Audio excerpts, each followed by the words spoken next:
రమేష్ తన భార్య రేష్మాతో కలిసి ఉండేవాడు. తను స్కూల్ బయట ఐస్ క్రీం బండి మీద ఐస్ క్రీం అమ్మేవాడు. కాని చలికాలం రాబోతోంది. అందుకే తను చాలా కంగారుగా ఉన్నాడు. ఏమైంది? మీరెందుకు కంగారుగా ఉన్నారు? ఏమని చెప్పాలి రేష్మా, చలికాలం రాబోతుంది. ఐస్ క్రీం ఇక మీదట ముందులాగా అమ్ముడుపోదు. జీవితాన్ని గడపడం చాలా కష్టమైపోతుంది. సరిగ్గా చెప్పారు. కాని ఏదో ఒకటి చేయడం అయితే అవసరం కదా. అదే ఆలోచిస్తున్నాను, ఈ సమస్యను ఎలా గట్టెక్కించాలా అని. ఒకరోజు రమేష్ ఉదయం నుండి ఐస్ క్రీం బండి పెట్టుకుని కూర్చుంటాడు. కాని ఒక్క ఐస్ క్రీం కూడా అమ్ముడుపోదు. తను తీసుకెళ్లిన ఐస్ క్రీములు అన్నీ అలాగే ఉండిపోతాయి. అప్పుడే ఒక పిల్లాడు వాళ్ల మమ్మీతో కలిసి రమేష్ బండి దగ్గర ఐస్ క్రీం కొనివ్వమని అల్లరి చేస్తుంటాడు. మమ్మీ, నాకు ఐస్ క్రీం కావాలి. వద్దు బాబూ, చలికాలంలో ఐస్ క్రీం తినడం వల్ల జలుబు చేస్తుంది. కానీ మమ్మీ, నాకు ఐస్ క్రీం అంటే చాలా ఇష్టం. ఒకటి కొనియొచ్చు కదా. పద, నేను నీకు సూప్ చేసిస్తాను. చలికాలంలో ఐస్ క్రీం తినడం అస్సలు మంచిది కాదు. రమేష్ తన బండి తీసుకుని అక్కడ్నుంచి వెళ్ళిపోతాడు. ఆ రోజంతా గడిచిపోతుంది. కాని తన దగ్గర ఉన్న ఐస్ క్రీంలలో ఒక్కటి కూడా అమ్ముడుపోదు. ఎంతో దిగులుగా తను ఇంటికి తిరిగి వెళ్తాడు. ఏమైంది? మీరు మొహం ఎందుకలా పెట్టి కూర్చున్నారు? చలి బాగా పెరిగిపోయింది. ఈసారి మన ఊర్లో ముందుటి కంటే చలి ఎక్కువగా ఉంటుందంటున్నారు. అందుకని తల్లిదండ్రులందరూ పిల్లల ఐస్ క్రీం తినకుండా ఆపుతున్నారు. కానీ మనలాంటి చిన్న వ్యాపారస్తులందరూ ఏం చెయ్యాలి? మనం మన పనిని మానేలేం కదా. అలాగే కొన్ని రోజులు గడిచిపోతాయి. చలి కారణంగా రమేష్ రేష్మాల పరిస్థితి పూర్తిగా దిగజారుతుంది. వ్యాపారం పూర్తిగా మూతబడిపోతుంది. ఇప్పుడు వాళ్ల దగ్గర తినడానికి కూడా ఏమీ మిగల్లేదు. అద్దె కట్టకపోవడం వల్ల ఇంటి యజమాని వాళ్లని ఇళ్లు ఖాళీ చేయమని చెప్తాడు. వాళ్ళిద్దరూ రోడ్డు మీదే జీవితాన్ని గడుపుతూ ఉంటారు. వణికించే ఈ చలిలో మనకి కనీసం ఉండడానికి కూడా ఇల్లు లేదు. ఏ పని దొరకడం లేదు. మీరు కంగారు పడకండి, అంతా త్వరలోనే సర్దుకుంటుంది. ఒకరోజు రమేష్ రోడ్డు మీద నడుస్తూ వెళ్తూ ఉండగా వెనక నుంచి ఒక కారు వేగంగా వచ్చి రమేష్ని గుద్దేస్తుంది.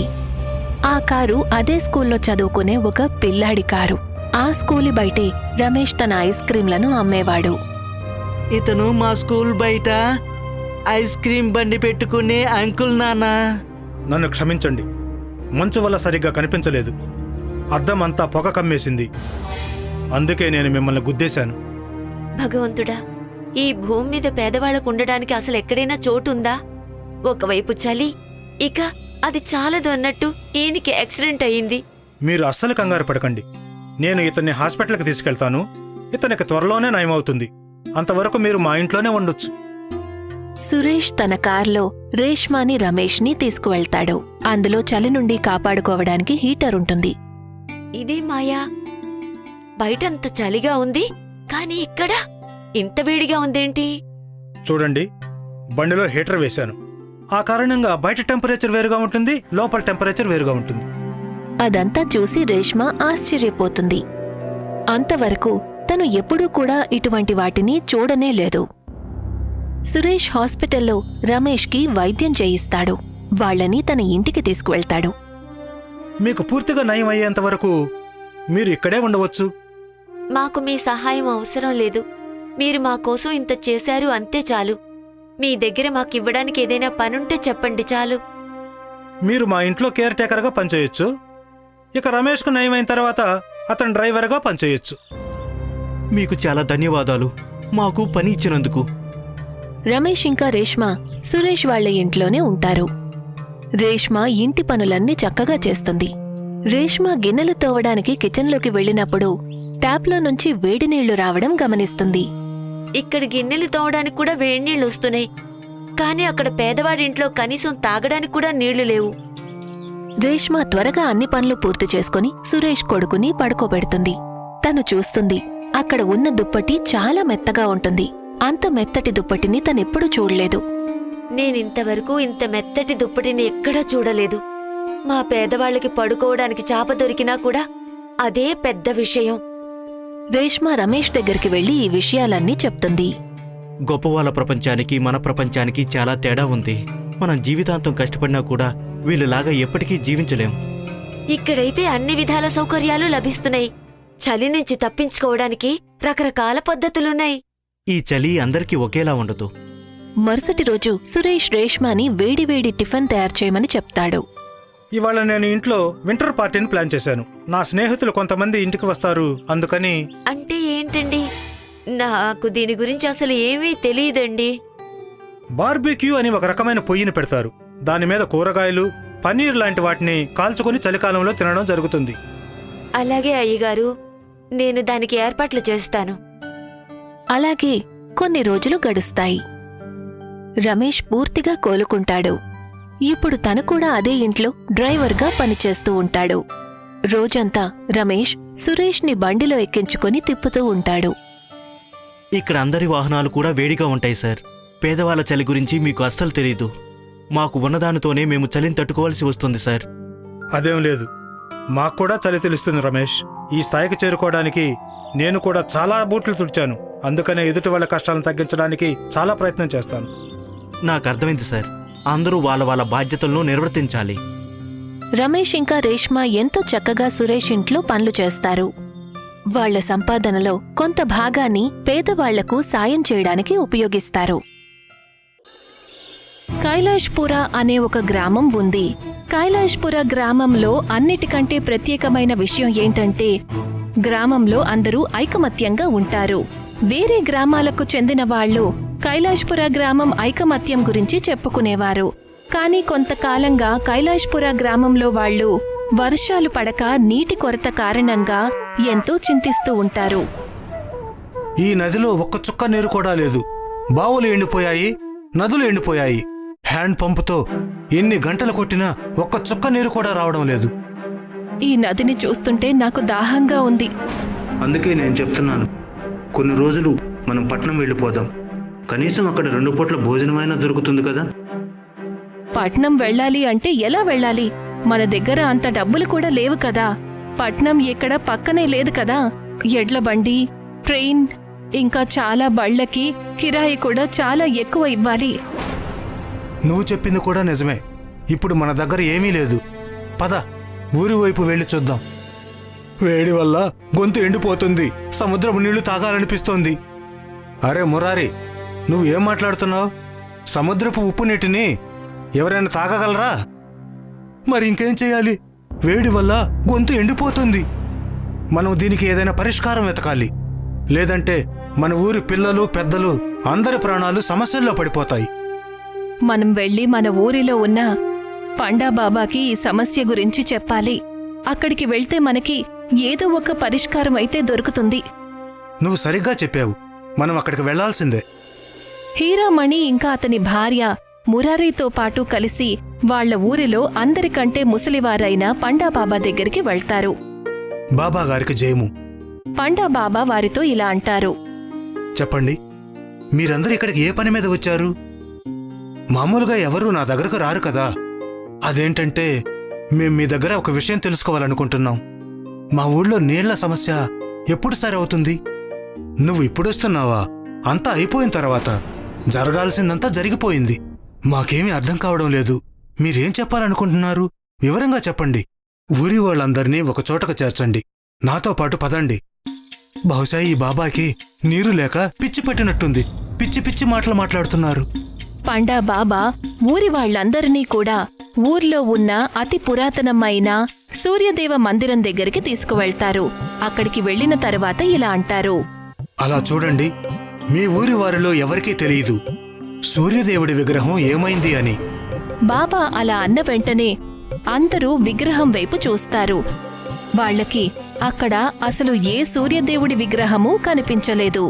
కాని అక్కడ ముందొక విగ్రహం ఉండేది. ఇదెలా సాధ్యం? నేను కిందట నెల ఇక్కడికి వచ్చాను. అప్పుడు విగ్రహం ఇక్కడనే ఉంది. నువ్వేమంటావు? అవును, మీరు సరిగ్గా చెప్పారు. అసలు ఇదంతా ఎలా జరిగిందో తెలియడం లేదు. విగ్రహం మందిరంలో లేకపోతే ఏమవుతుంది?